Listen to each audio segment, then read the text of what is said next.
Bonjour à tous, bonjour à toutes. Bonjour. Est-ce que vous nous entendez bien? Si oui, est-ce que vous pouvez l'indiquer dans le chat? Et je vous propose d'attendre une petite minute et ensuite de commencer tout de suite sur le sujet du jour, tendance 2025, enjeux et transformation du contrôle interne comptable. Super. Ouais, on a des commentaires dans le chat. Écoutez, on va laisser les gens nous rejoindre petit à petit et on démarre dans moins d'une minute.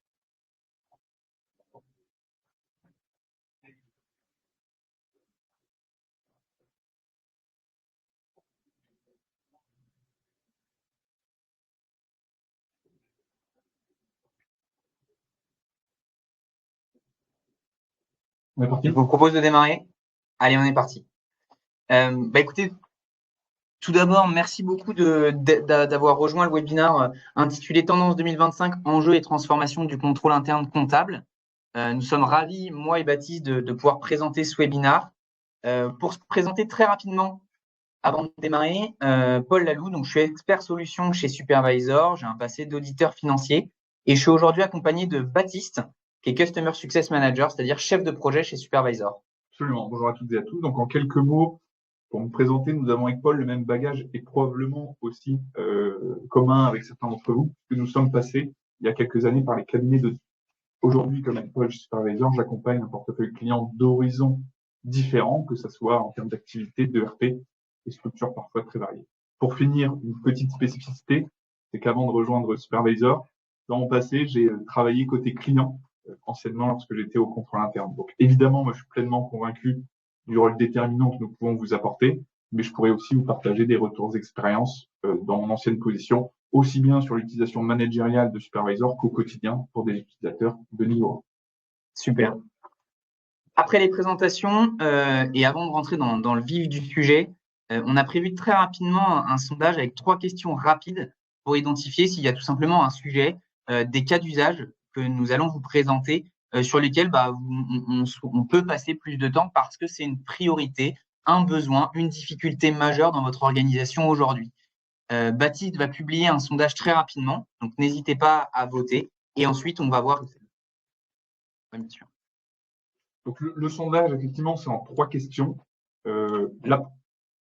Voilà, première question, c'est dans quel département travaillez-vous? Pour qu'on ait aussi une idée des profils auxquels on va s'adresser.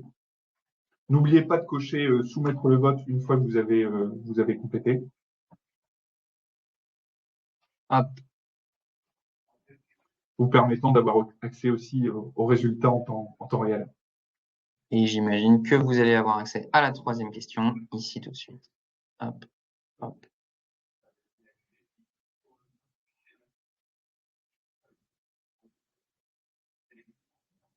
Voilà, donc progressivement, les résultats vont Exactement. gonfler. Et on va pas trop tarder à attaquer rapidement.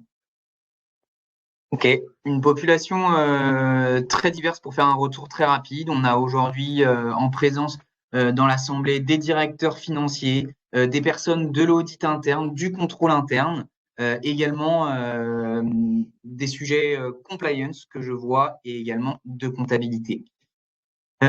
Sur les priorités 2025, je vois que la priorité 2025 majeure, c'est la mise en place de la facturation électronique et le pilotage de la performance de votre organisation.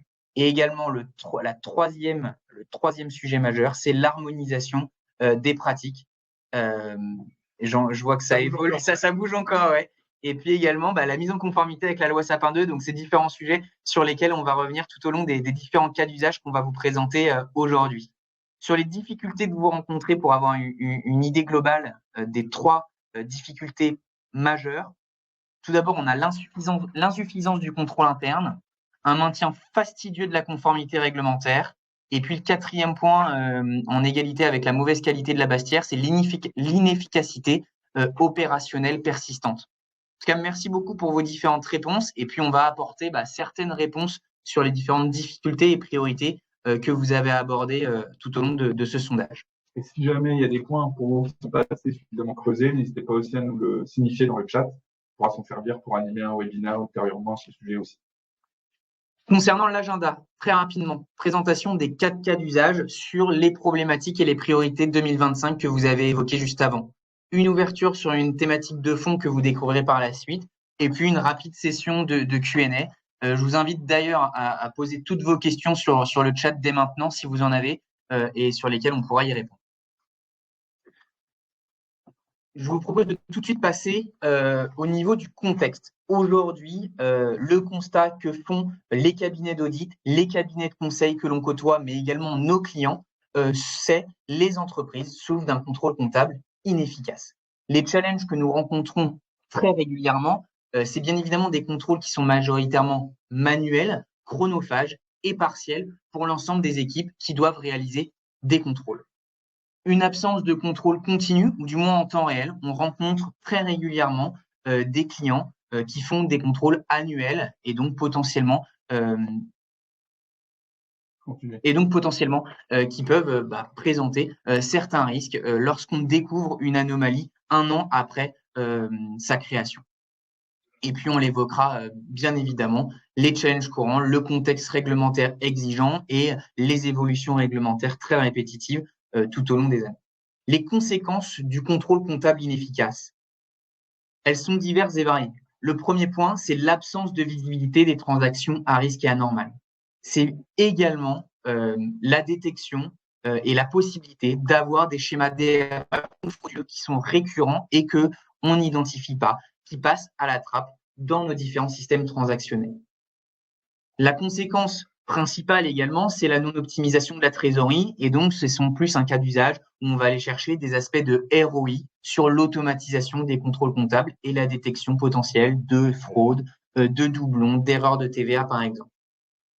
Et donc, la conclusion de ce sujet de contrôle comptable inefficace, il repose sur un pilier, c'est la confiance. Et aujourd'hui, les conséquences de ce contrôle comptable inefficace, c'est potentiellement des doutes sur la fiabilité et l'exactitude des états financiers en sortie. Quelques chiffres sous l'iceberg qu'on a évoqués, je vais en évoquer que 2 aujourd'hui. Le premier point, c'est 65% des CFO, des directeurs administratifs et financiers, qui ont pour priorité d'automatiser les tâches manuelles. Et enfin, les entreprises perdent environ 5% de leurs revenus en fraude chaque année sur les différents risques que l'on va pouvoir adresser. Après avoir passé du coup sur un contexte global et général, je vous propose d'étudier 4 cas d'usage très concrets qui vont répondre aux différents besoins que vous avez évoqués lors du sondage. Le premier point, c'est la maîtrise des risques entre diversité et complexité. Le premier constat que l'on fait, c'est que la cartographie des risques, elle n'est pas toujours existante dans toutes les sociétés. Et puis également, dans certaines sociétés, il y a une forte difficulté à la maintenir dans le temps. Et puis également, la maîtrise des risques par des processus actuels de contrôle qui sont complexes, c'est-à-dire des contrôles qui peuvent être manuels, qui prennent du temps aux équipes. Et puis également un manque de coopération dans l'organisation. On observe très régulièrement des organisations en silo avec une vraie séparation entre le contrôle interne, la direction comptable et les autres métiers de l'organisation. Pour illustrer cette difficulté de maîtrise des risques, on a pris un montant moyen de la fraude au remboursement de notes de frais qui a été publié par le Nation Report, qui note qu'en moyenne, une société tout au long de l'année perd potentiellement en moyenne 50 000 $ sur le sujet des notes de frais. Supervisor, aujourd'hui, nous, on accompagne nos différents clients sur le sujet des notes de frais, par exemple en identifiant des repas personnels comptabilisés en frais professionnels, des dépenses non couvertes par la politique de l'entreprise, et puis par exemple des dépenses personnelles de matériel de bureau.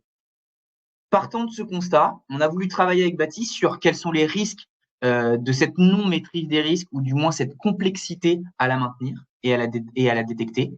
Et puis également notre conviction chez Supervisor de comment il faut faire, ou du moins comment il faut approcher le sujet. Absolument. Donc là, merci Paul, je viens d'évoquer un risque financier. On peut aussi décliner ce risque financier en risque réputationnel. Je pense que nous avons tous entendu parler en 2024 du cas de fraude chez Kaby. On a eu un nouveau cas tout récemment, un peu plus tard que ce week-end, chez Domino's Pizza, cas de fraude pour détournement de fonds avec un chiffre rendu public autour de moins de 2 millions d'euros, on parle de 1,6 million d'euros. Voilà pour ces risques et ces conséquences. Et nous, donc, notre conviction en fait chez Supervisor revient à dire que l'échantillonnage appartient donc à nos années passées, car vous avez désormais la possibilité de scanner l'exhaustivité de votre transaction, qu'elle soit comptable ou extra-comptable. Avec évidemment, c'est là notre proposition, un focus et une restitution sur les flux atypiques pour orienter vos actions. Les bénéfices escomptés, c'est d'abord d'avoir une maîtrise renforcée et proactive. J'accompagne un client, société semi-publique, où le directeur comptable est pénalement tenu responsable de toute erreur financière dans sa société. Donc pour lui, d'avoir une surveillance continue lui offre davantage de confiance pour s'assurer de l'absence d'irrégularité. Un autre exemple d'accompagnement, c'est un client qui va passer finalement de la théorie à la pratique, avec la concrétisation de recommandations externes, cabinet de conseil, en mettant donc en action des contrôles clés pertinents par rapport à la stratégie et au dispositif de contrôle préconisé. Je souhaiterais aussi rapidement partager ma conviction sur le renforcement progressif de la culture du contrôle interne en améliorant, Paul le disait, un manque de coopération des lignes de défense, la coopération entre les services devant l'assurer au quotidien au sein d'une application commune et simple d'utilisation. Exactement. Et donc, la conclusion sur ce cas d'usage, c'est que à travers une solution telle que Supervisor, vous allez pouvoir identifier les risques en continu, quel que soit le système, le périmètre géographique et sur l'ensemble de vos entités. N'hésitez pas, si vous avez des questions pour chaque cas d'usage, on pourrait y revenir lors de la session de Q&A. Je vous propose de passer au second cas d'usage, qui était une problématique majeure que vous avez évoquée aujourd'hui à travers le sondage, c'est l'environnement réglementaire, un défi quotidien. Pourquoi? Le constat que l'on fait, c'est qu'il y a un besoin de s'adapter en permanence des évolutions réglementaires et donc des réglementations qui arrivent très régulièrement. Alors, on a pris quelques exemples aujourd'hui. Il y a le sujet de la conformité faite qui est historique, mais sur lequel on peut répondre bien évidemment si vous avez des besoins. Il y a le sujet Sapin 2 et de mise en place des contrôles comptables anticorruption. Et puis, il y a d'autres sujets également, les normes IFRS, l'évolution des normes PCG et la problématique du jour, bien évidemment, et qui est très actuelle en 2025, c'est la facturation électronique et les sujets de CSRD. Quelques éléments très importants. Encore une fois, sur le sujet de la fraude, c'est un élément très important, un chiffre qu'on a trouvé très intéressant à travers notre étude, c'est qu'aujourd'hui, il y a une augmentation de plus de 40% des signalements faits auprès de l'Agence française anticorruption, des signalements de potentielles fraudes, par exemple, au niveau de différentes organisations. Et puis, un constat également très intéressant sur le sujet de la facturation électronique, 5% des directeurs administratifs et financiers se déclarent être en conformité, donc 95% ne le sont pas encore et sont en cours de mise en place de ce sujet qui leur prend énormément de temps. Absolument. Donc là, toujours dans la même démarche, les risques conséquences associés. Donc Paul en a parlé des risques d'amende, de réputation. C'est que la DGCCRF applique le name and shame. On a aussi évoqué la partie relationnelle, donc plutôt en interne selon la position que vous occupez. En fait, c'est est-ce que vous suscitez la confiance de vos pairs en CODIR, en COMEX ou autre comité. Donc, est-ce que vous apportez de l'assurance sur la continuité de votre activité? Est-ce que vous anticipez suffisamment pour être vu comme un acteur fiable dans un environnement mouvant? Alors, le dernier risque aussi présenté, c'est le risque financier. On peut le lier au sujet de la facturation électronique, puisqu'un manque d'anticipation pourrait générer des efforts humains et financiers coûteux de dernière minute. Notre conviction, et cela fait suite aussi à des échanges qu'on peut avoir au quotidien avec nos clients, récemment avec Paul, en échangeant avec un responsable comptable, souhaitait vraiment sortir de ces contrôles manuels chronophages, qui ne couvraient que, je cite, le minimum du minimum pour sauver le meuble. Donc cette expression nous avait interpellés, mais ça témoignait vraiment d'une volonté de reprendre la main sur un historique de contrôle, peut-être pas tout à fait à la hauteur de ce qu'elle aurait aimé. Prenons le cas du projet, on va s'arrêter 30 secondes sur la facturation électronique pour parler de la Bastière. Parce qu'en fait, la fiabilité de votre Bastière, c'est une condition nécessaire pour la mise en place de manière satisfaisante du projet de facturation électronique. Puisqu'avec une Bastière fiable, vous évitez les doublons, est-ce que le tiers est actif ou non, sur les numéros de sirène, et ainsi de suite. Si vous n'êtes pas dans ce cas d'avoir une Bastière fiable, il pourrait s'entendre que des coûts supplémentaires vont venir s'adresser à vous, comme par exemple des coûteux corrections post-déploiement, des rejets de factures, des interruptions de flux, et ainsi de suite. Mais également, et ça c'est une expérience supervisor, ne pas croire que la fiabilité de votre base tiers garantit le succès du projet de facturation électronique. On a un client qui est passé sous facturation électronique et grâce à Supervisor a quand même pu détecter doublons de comptabilisation, doublons de paiement. Donc la facturation électronique ne vous garantit pas l'absence de risque. Les Supervisors ont toujours moyen de les détecter à temps. Pour finir, dans un contexte réglementaire pressurisant, pour rythmer et fiabiliser votre dispositif, c'est aussi d'impliquer votre instance dirigeante. Déjà pour obtenir l'allocation des ressources dédiées et aussi parce que l'engagement de la direction, c'est un critère d'évaluation lors des contrôles de la fin. Et on sait tous très bien, pour avoir été dans des entreprises, que la coordination entre les services nécessite aussi un soutien hiérarchique fort. Dans l'idée de fiabiliser et de rythmer votre dispositif, et aussi pour en revenir encore à la fin, en feuilletant le rapport d'activité dans la passée, on s'est aperçu que les contrôles comptables anticorruption restent l'une des 2 mesures les moins mises en œuvre par les entreprises. Et donc là, nous, notre conviction chez Supervisor commence par la mise en place et l'utilisation de contrôles automatisés et systématiques permettant de vous appuyer sur un dispositif robuste et fiable avec une piste d'audit complète et une traçabilité intégrale de vos actions, tout en ayant à disposition un reporting structuré et régulier. Pour conclure, sur ce cas d'usage de l'environnement réglementaire, un défi quotidien, notre recommandation et comment conclure sur ce sujet, c'est saisissez-vous des contraintes réglementaires et transformez-les en opportunités.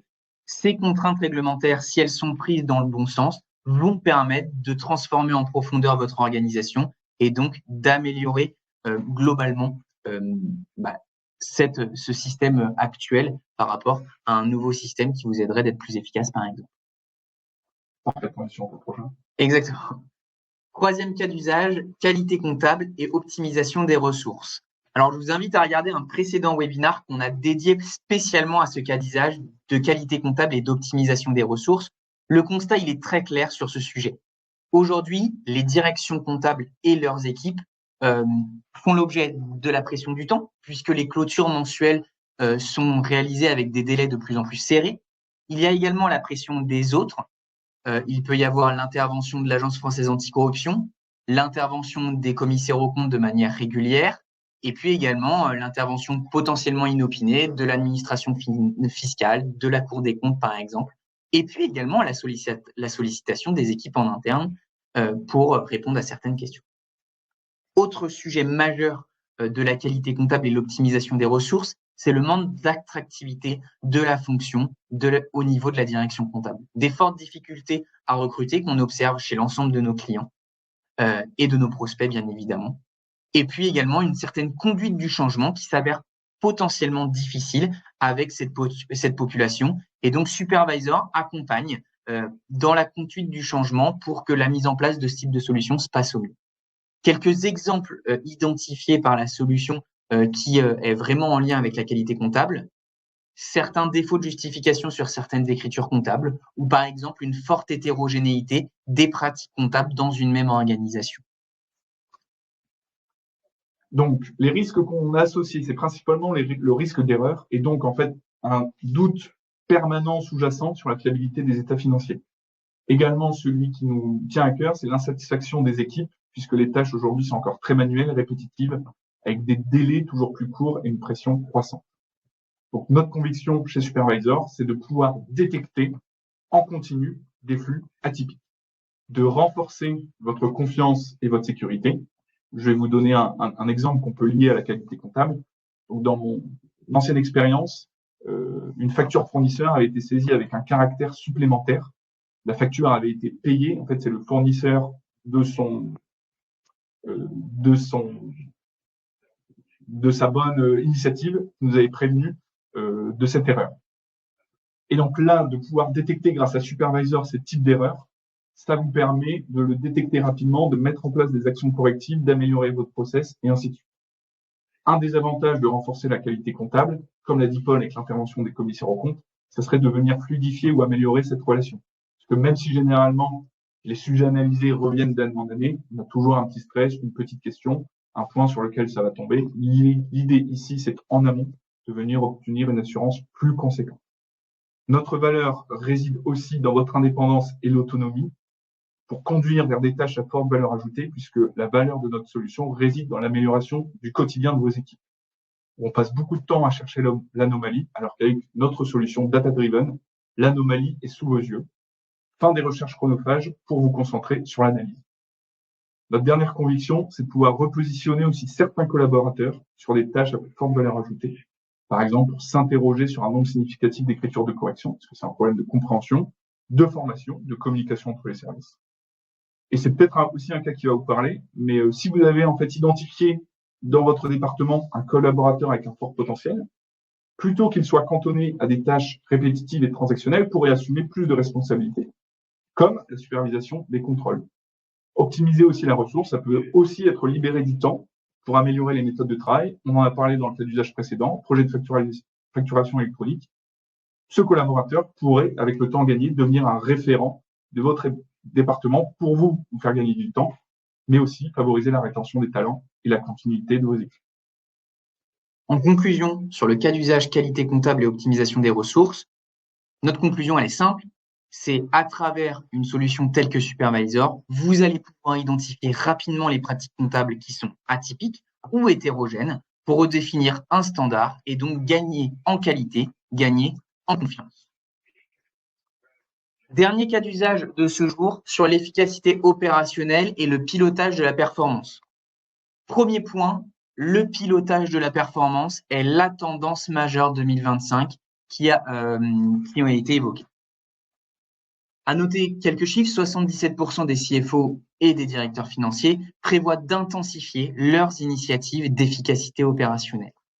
Et donc, on identifie 3 leviers et pas 3 risques. Les 3 leviers, les 3 opportunités de ce pilotage de la performance, elles se présentent par la digitalisation des processus financiers, un focus sur l'automatisation et également la data. La qualité de la donnée est primordiale pour être le plus efficace possible et donc prendre les bonnes décisions. Et enfin, la formation aux nouvelles technologies. La conduite du changement de l'ensemble des équipes de votre organisation dans la mise en place de nouvelles technologies, la mise en place de nouvelles solutions est primordiale pour l'adoption de ces solutions. Pour terminer, on est vraiment convaincu qu'un reporting en temps réel peut vous permettre de piloter efficacement votre performance, de maîtriser vos coûts, de fiabiliser votre donnée, de gagner en productivité au sein des équipes, de les maintenir engagés dans tous ces processus de transformation et aussi à votre niveau, de gagner en confiance auprès de la gouvernance et de votre conformité. Pour conclure, le cas d'usage numéro 4 sur l'efficacité opérationnelle, mais vous l'avez compris, on reprend le premier cas d'usage, le deuxième et le troisième. Automatiser les contrôles et initier la formation vers la valeur ajoutée en améliorant le quotidien des équipes. Et puis le deuxième sujet, qui est historique, on en parle déjà depuis quelques années, mais qui continuera dans le futur, c'est gagner en confiance sur votre métier, là, sur la qualité de vos données et donc sur l'identification de potentielles anomalies, pour évoluer vers un rôle stratégique de business partner pour l'ensemble de l'organisation en question.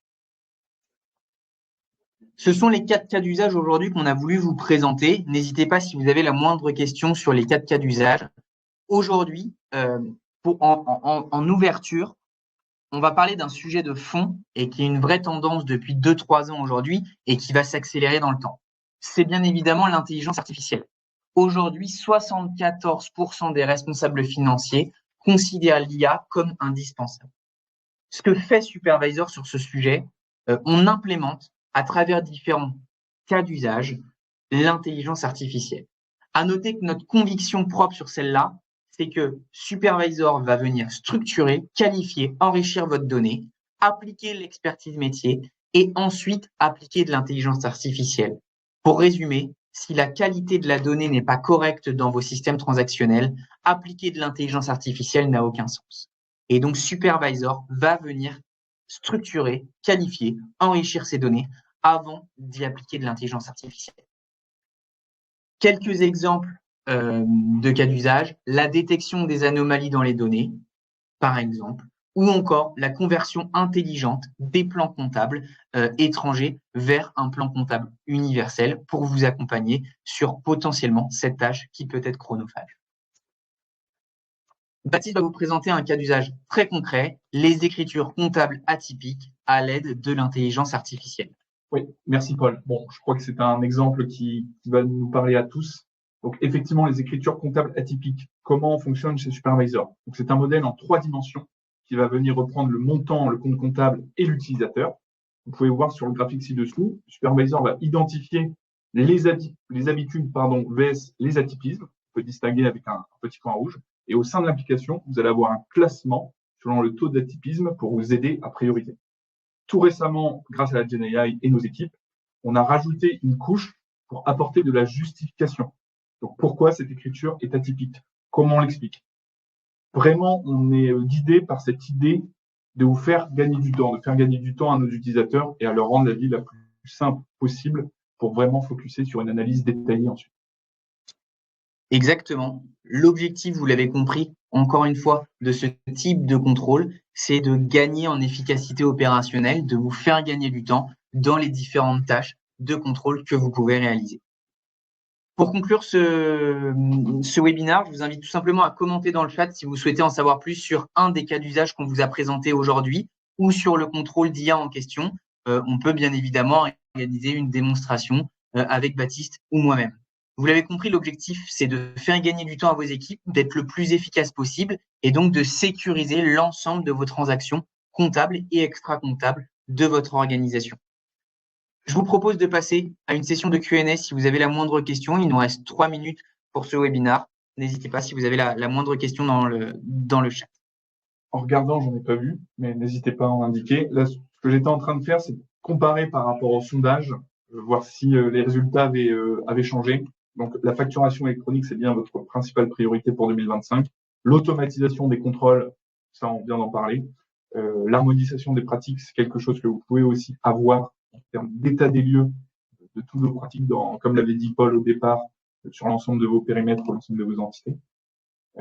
Les difficultés, on était sur de l'insuffisance du contrôle interne. Vous avez, grâce à Supervisor, une brique de contrôle interne rapidement disponible, on l'a dit. Donc, je pense qu'on a balayé une bonne partie de vos attentes. Si jamais vous souhaitez effectivement qu'on fasse un focus sur un sujet qui n'aurait peut-être pas été assez détaillé selon vous, n'hésitez pas surtout à nous le dire, à nous l'exprimer. On se fera un plaisir d'être encore plus proche de vos attentes. Effectivement, Paul vient de vous mettre un lien pour que vous puissiez, si vous souhaitez, réserver un temps d'échange avec nous. Nous sommes totalement disponibles. Exactement, Camille. Je te laisse répondre, Baptiste. Sur la question, je vais la lire pour que tout le monde ait l'info. Exactement. Comment Supervisor peut t'aider à la mise en place de la facturation électronique, de ce que je comprends sur l'analyse des bastières, par exemple? Donc, effectivement, Camille, ça, c'est le premier point. C'est d'abord de vous assurer que vous ayez une bastière fiable, sans doublons et autres. Puisqu'en fait, si vous avez une bastière inexacte, remplie de doublons, le processus derrière de facturation électronique va pouvoir engendrer un nombre d'erreurs conséquent. Donc déjà, Supervisor vous assure, moyennant après investigation de votre base, mais vous donne un état des lieux de votre bastière. Le second point où Supervisor va pouvoir ensuite venir vous apporter de l'assurance, et on l'a chez nous avec un client, c'est de s'assurer que le dispositif de facturation électronique ne génère pas non plus d'anomalies. Et donc, on l'a vu tout récemment, un doublon, je crois que c'était entre 10 et 15 K € de facturation électronique qui avait été comptabilisé 2 fois et donc payé en double. Donc, l'utilité de Supervisor est double. Première partie, fiabilité de la bastière pour vous assurer de la cohérence des informations. Seconde partie, on s'assure de l'absence de doublons et que votre optimisation du cache soit totalement intacte. Ça semble être bon pour vous, Nicolas. Merci. N'hésitez pas. Vous avez des questions qui vous viennent après ce webinaire. Il est 11h30. Exactement. Je vous propose de clôturer ce webinaire. N'hésitez pas si vous avez la moindre question ou interrogation, comme l'a fait Camille à travers le chat. Nous sommes 100% disponibles avec Baptiste pour répondre à l'ensemble de vos questions. Un grand merci et à très bientôt. À bientôt. Merci. Au revoir. Au revoir.